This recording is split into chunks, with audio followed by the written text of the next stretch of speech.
Good evening, you guys. So I thought I'd get on here since it's been about 4 months, well, a little over 4 months since I've had Oliver.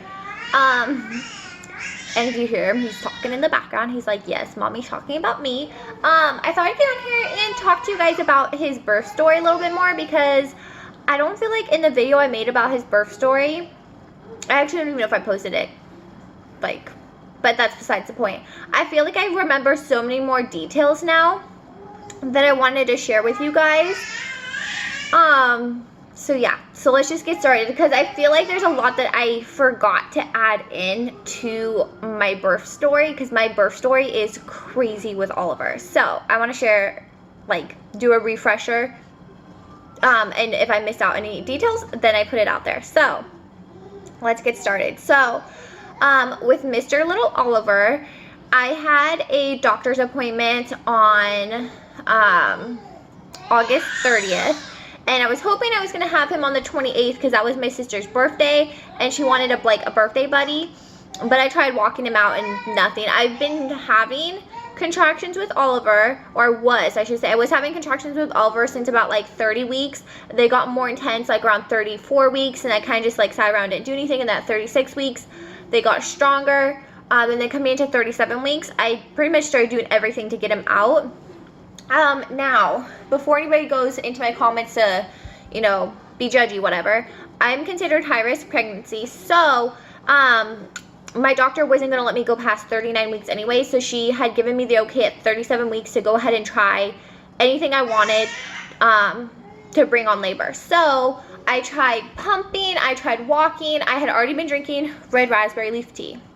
Now, I will add into where I think I made a mistake with drinking that stuff. But, so 37 weeks I was having contractions. They kept coming and going, but nothing. For the whole week, I'd text my family and be like, I think this might be it. They're starting to get stronger, then they died down and went away. So at my 30, it was the end of my 37 week, I was going into 38 weeks on Saturday. I had asked for a membrane sweep, because when I had one with my daughter, I went into labor 72 hours later, full blown, my water broke. So my doctor was like, yeah, we can do that. So I was at 2 centimeters, at 37 weeks, 6 days, and I was 50% effaced, I believe. So she went ahead and did the membrane sweep. It hurt, but not as bad as I remember with my daughter. So I was already having contractions that morning, into my appointment. I was like, yeah, I've been having on and off, they feel like contractions, are crampy, but I don't know. So after that, my mom came up, because she kind of had a feeling that this might be the real deal. I had my daughter at 38 weeks 1 day on the dot. So we had just kind of figured I might be having my kids early. So we had set up an induction for a Tuesday if he didn't come that weekend. So I was like, okay, I'm going to go walk around. We had a few things we wanted to finish getting before he came. I needed to get a big sister shirt for Sophia. And just the few last things I needed diapers, just a few basic things that I just kind of had put off. So we go shopping, we get those things, and we go to Outback Steakhouse, which don't ever go there, you guys, as your last meal before you go into labor. It was disgusting. Not to complain, but everything we ate was either over-salted or overcooked, and it wasn't just my food, it was even my daughter's and my mom's food. I wish we would have just asked not to pay for it, because it was the grossest meal ever. So we ate Outback Steakhouse at about 4 o'clock. We go back to my house about 6 o'clock that night, and my husband had to go to work, and he's like, do you want me to go to work, or do you think I should stay home? Because I had been having contractions since I woke up that morning. And I was like, no. I was like, just go to work. I was like, my mom's here, I'll call you if something changes. So my mom was like, okay. She's like, let's go curb walking, because that's what made my water break when I had my daughter, is the uneven ground. It helps the baby's head engage more. So I was like, let's just do this. So we didn't know where we were going, because we had just recently moved into a new neighborhood. I had a GPS on my phone, so I kind of knew where we were going. We kind of got lost, and it's dark. We walked from 6:30 or 7 to 8:30 at night, and when we got back to my house, I was having contractions back to back. I could barely finish walking. When we got around the block, we're heading back to my house, I was barely able to make it back. I was like, I can't do this. It hurt so bad. And then Sophia's freaking out, so it's kind of I was like, this is gonna be my worst nightmare. I'm just gonna give birth on the side of the street. So we get back to my house, and we get Sophia to sleep, and I told my mom, I was like, you know, I think I'm just gonna go take like a hot bubble bath and just try to relax and see if they don't die down. Maybe we'll go into labor and delivery in a few hours and see what they say. So like 12:30 comes around, and my mom was still awake at this time, and I was like, you know, I think we should just go in. I'm in a lot of pain, like they're not letting up. So my mom was like, okay, let's go. So we already had like our hospital bags, like everything packed, sitting next to the door. I told my mom, I was like, I don't think they're gonna keep me, so let's just leave this stuff here. Like, worst case scenario, my hubby will come grab it on his way up to the hospital, or somebody can bring it to us when we need it. So we get to labor and delivery at like 1 in the morning. They check me, and I was at a 3.5, so I went from a 2 to a 3.5. Oliver's like, mommy, stop talking.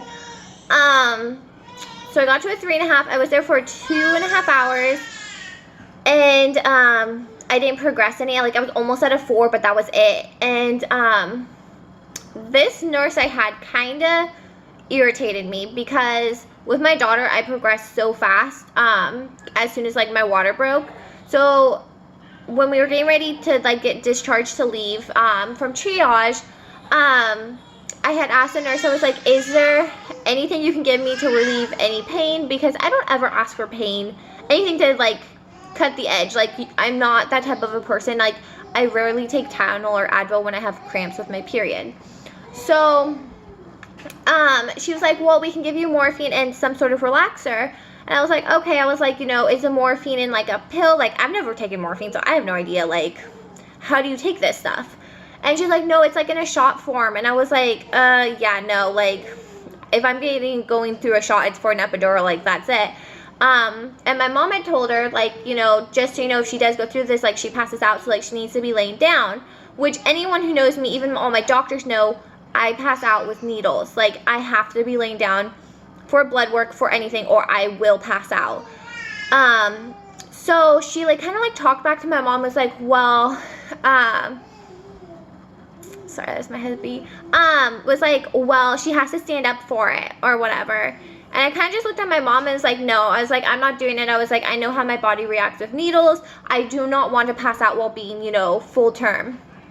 So I took the muscle relaxer that they gave to me. I don't remember what it was called. But pretty much what it was supposed to do was, if it was false labor, it was supposed to relax the muscles and stop the contractions, okay? They didn't tell me this when I took it. And I took the same stuff with Sophia, and I don't ever recall them telling me this. They just told me it would help me sleep. So I take it, and I get home, and I'm like starting to get tired. So I was kind of stupid, and I took a bath. My hubby had went home, because I told him, I was like, I think he's coming within the next 24 hours. Like, I don't see this like being fake labor. So he came home and helped me put Sophie to bed, and I went and like sat in the tub for a few minutes trying to see if it would help. Didn't help, and I like could tell I was starting to like doze off. So I went to go lay down, and I was like in and out of being awake and asleep with the contractions, and they didn't ever let up. They just kept coming. But I didn't know, like, I feel stupid because it was like my second child. I didn't know that if they kept coming to go back in, because this nurse didn't tell me that. So my mom wakes up before us, and she like leaves and goes home at like 9 in the morning, because she thinks like, oh, like I was in my room laboring. I didn't think anything of it. She was like, you know, she went home, took a shower, and like whatever. And I like woke up out of like a dead sleep. Like, I was actually able to fall asleep. I woke up out of a dead sleep at like 11:45 and was like moaning in so much pain. And Sophie came over to me, and I remember she just started rubbing my arm and rubbing my back, and I'm like almost like to the point of being in tears. And my husband's like, I think we need to go in. He's like, let me go, you know, get ready real quick and we'll leave. And I was like, no. I was like, I think I just need to go take a bath. Like, a bath will do it. And he went in to go use the bathroom, and he came out, and I was like on all fours, like rocking. Hold on, you guys. Okay, I'm back, you guys. I had to grab a little stinker pants. Okay, so he came out, and he saw me on all fours rocking. Hold on a second. Okay, I had to go give Sophia a toy to keep her entertained for a second. So my husband comes out, and he sees me on all fours, and Sophie's like laying next to me, like, what the heck's going on? I'm like moaning through my pain, trying to breathe. And he's like, we're going in. I'm like, no, like, I just need to make it to the bathtub. I'm like, I'll feel better if I take a bath. And he's like, no. He's like, Hannah, we're going in, like, whatever. So he like gathers up all of our bags, like throws everything in the car, gets Sophie in the car, and I told him, I was like, text my mom and tell her to get up to the hospital ASAP. Like, you know, like, I shouldn't say the last thing, but I didn't want to scar Sophia with her being in the room while he was being born. So we get to the hospital, and like on the drive there, I'm like trying to breathe in and out of the contractions, and they're getting more and more intense and more painful. But when I had Sophia, I only made it to a 4 before I got the epidural because my water broke. They said I could get it as soon as I wanted. So I was just like, you know, I'm being a big baby because I never like labored really hard, whatever. So we get to the hospital. I'm like, there's no way in hell I'm walking. Like, I can't even move during the contractions. Like, I would just like try to rock my hips, and I was like, I can't move. So usually when you get to the hospital, they do not have any wheelchairs by like the entrance that we go into, and for whatever reason there was a wheelchair there. So my husband goes and he grabs the wheelchair, and I go and I sit in it, and I'm like trying to like, you know, rock my hips and trying to like work through these contractions. He's getting like Sophie in the stroller, and he's like looks at me, he's like, I have no idea how I'm gonna get you guys both in the hospital. I like look at him, I'm like, I don't know. So this lady who volunteers at the hospital saw us, and she was like, do you want me to help you out? Like, because she volunteered and she just got off of her shift. And we're like, yeah, please. So she wheels me up to labor and delivery, and Tom, you know, pushed Sophie in the stroller. And I think everybody at labor and delivery thought I was being like a giant baby. Like, I got up there and they're like trying to ask me questions. I'm like, please, like, stop. Like, I can't answer. Like, I don't know what the hell I'm like saying, thinking, like I'm in pain, like don't ask me. So Tom like had to get like all the information for them, and then when the lady, they took me to triage, and the lady who went to go check me, she's like, okay, when the contraction ends, let me know and I'll check you. And they kept coming for like 5 minutes. I was like, they're not letting up. And she's like, okay, I'm just gonna check you then. So she goes to check me, and I like scream, like I'm not even making this up, like I screamed on the top of my lungs. I was like, fuck, this hurts, like I can't do this. And she's like, honey, she's like, you're at a 7. And I was like, what? I was like, there's no way, like what are you talking about? She's like, you're gonna have this baby really soon. So I remember they like, I don't remember exactly what the nurses did, but they like called or like told the people like, get a room ready ASAP, like she's ready, like she's in transition, the baby's coming like soon, like. So it was like, can I get my epidural? I'm like, that's all I care about at this point. Like, if I can get my epidural, can I get it? And they're like, yeah. So normally to get an epidural, at least at the hospital I deliver at, you have to have 1 bag of fluids completely go into you before they will let you have an IV. In my case, because I was in so much pain and I was progressing so fast. Hold on, you guys. Okay, I'm back. Okay, so I was at a 7. I was in the triage room still, and I was like, can I get my epidural? And they're like, yes. So they start my AV like right away. They're like, don't move. I'm like, I'm not moving. Like, I can't even think right now. So they were like, well, can you walk over to your room? I like look at my husband. I'm like, are they effing kidding me? Like, I can't even move, and you're asking, can I walk to my room? Like, no, I cannot walk. So they wheel me into the room where I'm going to deliver at. And they're like, okay, well, like, we need you to take off your clothes, blah, blah, blah. I'm like sitting there. Like, y'all don't understand. I'm in so much pain right now. I don't care if I have my clothes on, if I have my clothes off, whatever. But, like, I cannot move during my contractions. My daughter is trying to escape out of the living room.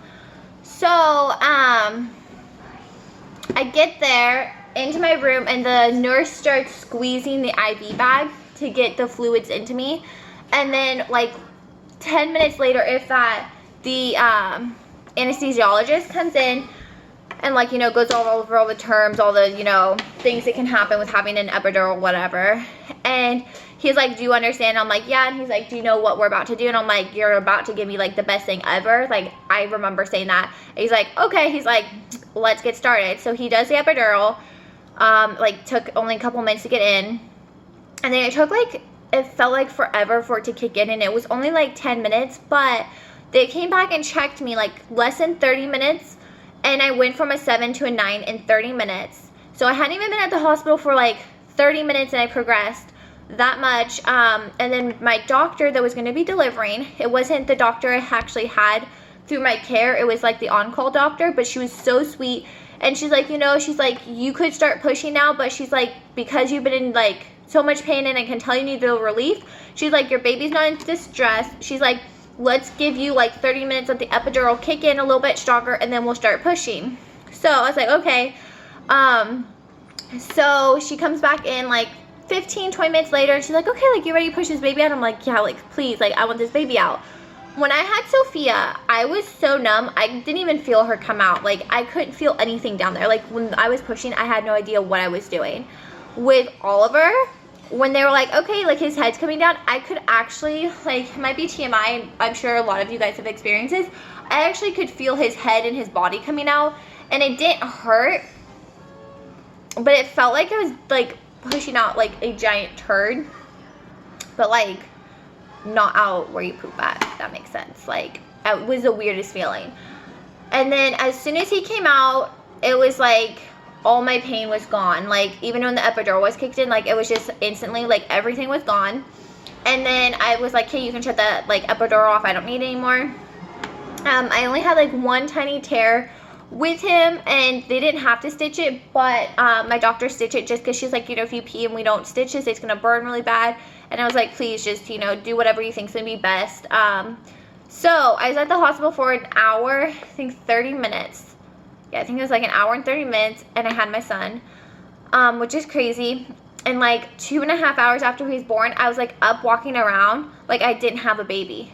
I was like, and even my husband, he's like, this recovery is gonna be so much easier on you. Like, I don't know if it's because my son was bigger or what, but labor and delivery was so much, like, the recovery process was so much easier on my body than it was with my daughter. And we only stayed at the hospital for 24 hours. So we got at the hospital at, I think it was like 1 o'clock. I want to say it was 1 o'clock, and he was born at 3 something. I can't remember the exact time, but we were at the hospital under 2 hours when I had him. And then because I wasn't in a lot of excruciating pain, I had asked them if I could leave within 24 hours. I was like, I don't want to stay if I don't have to. So we ended up leaving like an hour after 24 hours. And it was the best thing, I think, and decision we ever made, was just leaving and getting home and just resting. So I just kind of want to share more of those details because I don't feel like I put all that in my other video. But I was pretty much like the women you see on TV that are like screaming in pain in labor. I was that woman, like, straight up, until I got my epidural. Like, the pain got to the point where I just couldn't take it. And I don't want to say I'm like super wimpy with pain. I don't feel like I take pain very well, but like, that was the worst pain I've ever experienced in my life. And as soon as I had him, it instantly was gone. Like, there was no more pain, nothing. And even now when I get cramps, I'm like, these are nothing. So yeah, but he is a healthy, happy little baby boy. But I just wanted to share that with you guys because I was like thinking more about my birth story. And I was like, I don't think I told you guys like A through Z of like what kind of happened. So I don't think I left any details out there for you guys. I think that's pretty much everything. It was a super crazy fast birth. Like, from the time I started having like really strong contractions, it was probably about like 4 in the morning till the time I had him. Like 3 in the afternoon was like 12 hours.